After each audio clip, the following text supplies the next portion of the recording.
नमस्कार, आप देख रहे हैं दूरदर्शन का विशेष सांकेतिक भाषा समाचार। आपके साथ मैं हूं पराक्रम सिंह शेखावत।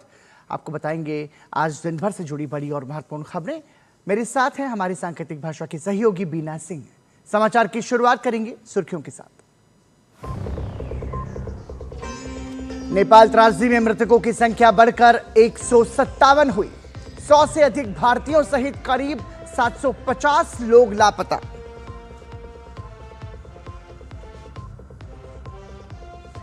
प्रधानमंत्री नरेंद्र मोदी ने नेपाल के प्रधानमंत्री से बात कर हर संभव सहायता का दिया आश्वासन। भारत द्वारा भेजी गई 10 टन राहत सामग्री और दवाएं नेपाल पहुंची। उत्तर प्रदेश बिहार के सीमावर्ती इलाकों में अलर्ट।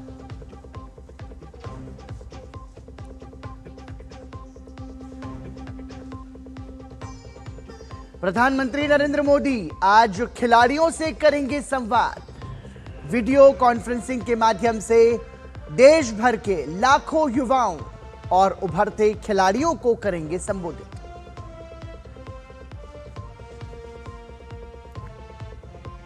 केंद्रीय गृह मंत्री अमित शाह आज से गुजरात दौरे पर।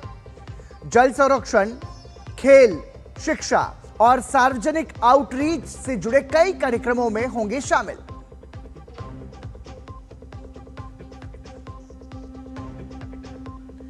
और कोलंबो टेस्ट पर भारत का शिकंजा कसा। श्रीलंका ने फॉलो ऑन खेलते हुए दूसरी पारी में गंवाए 6 विकेट, हासिल की 16 रन की मामूली बढ़त।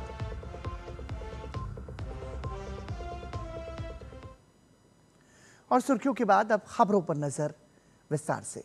नेपाल में कुदरत का कहर एक बार फिर से देखने को मिला है। यह भयंकर कहर नेपाल पर बरपा है।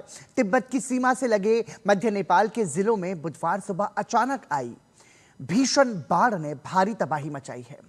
इस आपदा में अब तक करीब 157 लोगों की मौत हो चुकी है और करीब 750 लोग लापता बताए जा रहे हैं।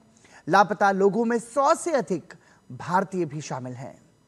भोटे, कोशी और त्रिशूली नदियों में आए इस भयंकर सैलाब ने रसुवा, नुवाकोट और धादिंग जैसे जिलों को अपनी चपेट में ले लिया। इस तबाही में 19 महत्वपूर्ण पुल और दर्जनों जल विद्युत परियोजनाएं पूरी तरह से क्षतिग्रस्त हो चुकी हैं। पानी का बहाव इतना तेज गति से आगे बढ़ा कि देखते ही देखते नदी किनारे बसे कई गांव और बाजार इसकी चपेट में आ गए। नेपाल सरकार और सेना द्वारा युद्ध स्तर पर राहत और बचाव कार्य चलाए जा रहे हैं। मौसम विभाग ने अभी भी नदी के इलाकों में खतरा बने रहने की चेतावनी दी है और लोगों से सुरक्षित स्थानों पर रहने की अपील की है। और आपको बता दें कि इस फ्लैश फ्लड का असर केवल एक जिले तक ही सीमित नहीं रहा, बल्कि इसका दायरा रसुवा से लेकर नुवाकोट, धादिंग होते हुए चितवन तक देखा गया। रसुवा जिले के टिमुरे, स्याफ्रुबेसी, हाकुबेसी, मेलूंग, सल्लेटार, शांति बाजार, पैरेबेसी, खाल्टी बस्ती और बेत्रावती समेत लगभग 1 दर्जन गांव बुरी तरह से प्रभावित हुए हैं। बेत्रावती से लेकर रसुआ गढ़ी तिब्बत सीमा तक लगभग 42 किलोमीटर लंबी सड़क पूरी तरह से क्षतिग्रस्त हो गई है। इसके अलावा स्याफ्रुबेसी से सीमा तक की 16 किलोमीटर सड़क का नामो निशान मिट चुका है, जिससे राहत सामग्री पहुंचाने में भारी दिक्कतों का सामना करना पड़ रहा है। तबाही की भयावहता को देखते हुए नेपाल सरकार ने नेपाली सेना, नेपाल पुलिस और सशस्त्र पुलिस बल को राहत कार्यों में लगाया है। दुर्गम और कटे इलाकों में फंसे लोगों को निकालने के लिए हेलीकॉप्टर्स की मदद भी ली जा रही है। ये तस्वीरें डराने वाली हैं। और नेपाल में प्रभावित जिलों की बात करें तो रसुवा, नुवाकोट, धादिंग, गोरखा, चितवन, तनहू, नवलपरासी ईस्ट, ये तमाम सारे ऐसे ज़िले हैं जो कि बुरी तरीके से नेपाल की आपदा में प्रभावित हुए हैं। आपको बता दें कि ये तमाम सारे ऐसे ज़िले रसुवा, नुवाकोट, धादिंग, गोरखा, चितवन ये प्रभावित ज़िले हैं। हम टीवी स्क्रीन पर लगातार हेल्पलाइन नंबर भी बता रहे हैं। नेपाल फ्लैश फ्लड हादसे में 750 से अधिक लोग लापता हैं। राहत और बचाव कार्य लगातार जारी है और नेपाल में आई इस बाढ़ में 157 लोगों की मौत की पुष्टि भी हो चुकी है। राष्ट्रपति द्रौपदी मुर्मू ने नेपाल में बाढ़ से हुई तबाही पर गहरी संवेदना व्यक्त की है। राष्ट्रपति ने सोशल मीडिया प्लेटफॉर्म एक्स पर अपने संदेश में लिखा, अचानक आई बाढ़ से हुई तबाही पर मैं नेपाल के राष्ट्रपति रामचंद्र पौडेल और नेपाल की जनता के प्रति अपनी गहरी संवेदना व्यक्त करती हूं। इस मुश्किल घड़ी में हम नेपाल के साथ एकजुटता व्यक्त करते हैं। भारत इस आपदा से प्रभावित लोगों के लिए नेपाल सरकार के राहत और बचाव कार्यों में मदद करने के लिए तैयार है।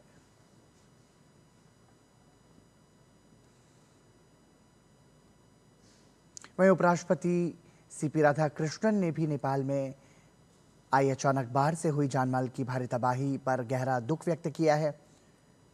उन्होंने भी प्लेटफॉर्म एक्स पर अपनी संवेदना व्यक्त की। उन्होंने लिखा कि हम इस मुश्किल घड़ी में नेपाल के साथ खड़े हैं। और इसके साथ ही प्रधानमंत्री नरेंद्र मोदी ने भी नेपाल के प्रधानमंत्री बालेन्द्र शाह से फोन पर बातचीत कर हर संभव मानवीय सहायता का आश्वासन दिया है, जिसके तहत राहत सामग्री की पहली खेप नेपाल भेज दी गई है। एक्स पर इसकी जानकारी साझा करते हुए प्रधानमंत्री नरेंद्र मोदी ने अपने संदेश में लिखा, प्रधानमंत्री बालेन्द्र शाह से बात की और नेपाल में आई बाढ़ में जान गंवाने वालों के प्रति संवेदना व्यक्त की। इस मुश्किल समय में भारत के लोग नेपाल में अपने भाइयों और बहनों के साथ एकजुटता से खड़े हैं। भारत नेपाल को हर संभव मानवीय सहायता देने के लिए तैयार है। हमारी टीम्स बचाव और राहत कार्यों के लिए मिलकर काम कर रही हैं। कुदरत के कहर से जूझ रहे पड़ोसी देश नेपाल की मदद के लिए भारत एक बार फिर से संकट मोचन बनकर आगे आया है। नेपाल में आई विनाशकारी बाढ़ और तबाही के बीच भारत ने मानवीय सहायता का हाथ बढ़ाते हुए करीब 10 टन राहत सामग्री और जरूरी दवाइयां भेजी हैं, जो वहां पहुंच चुकी हैं।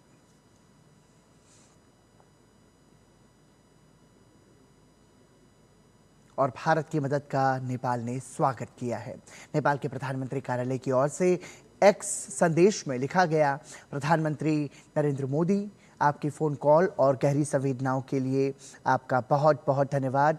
हम इस कठिन समय में नेपाल के प्रति आपके एकजुटता के गर्मजोशी भरे शब्दों और सहायता के उदार प्रस्ताव की गहराई से सराहना करते हैं।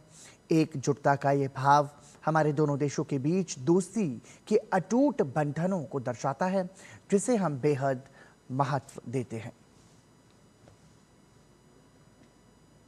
नेपाल में भारतीय नागरिकों की सुरक्षा और राहत के लिए भारत सरकार ने मोर्चा संभाल लिया है।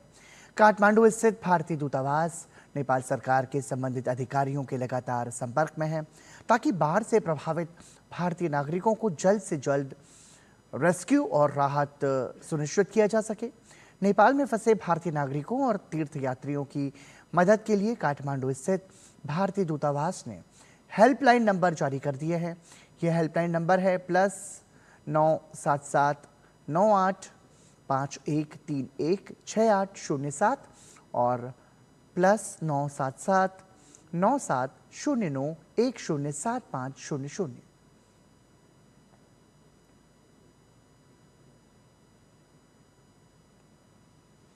नेपाल में आई अचानक फ्लैश फ्लड के बाद केंद्र सरकार हालात पर लगातार नजर बनाए हुए है। केंद्रीय गृह मंत्री अमित शाह ने बिहार और उत्तर प्रदेश के मुख्यमंत्रियों से फोन पर बातचीत कर सीमावर्ती इलाकों की तैयारियों की समीक्षा की है। गृह मंत्री ने नेपाल में बाढ़ से हुई जनहानि पर गहरा दुख जताते हुए कहा कि भारत इस मुश्किल घड़ी में नेपाल के साथ खड़ा है। केंद्रीय जल आयोग की सलाह के आधार पर आशंका जताई गई है कि बाढ़ का असर नीचे की ओर गंडक नदी के रास्ते भारत भी पहुंच सकता है और इसी आशंका को देखते हुए बिहार और उत्तर प्रदेश के गंडक नदी से सटे सीमावर्ती इलाकों में प्रशासन को सतर्क कर दिया गया है। स्थानीय प्रशासन, राहत और बचाव दलों के साथ राष्ट्रीय आपदा मोचन बल एनडीआरएफ को भी हाई अलर्ट पर रखा गया है।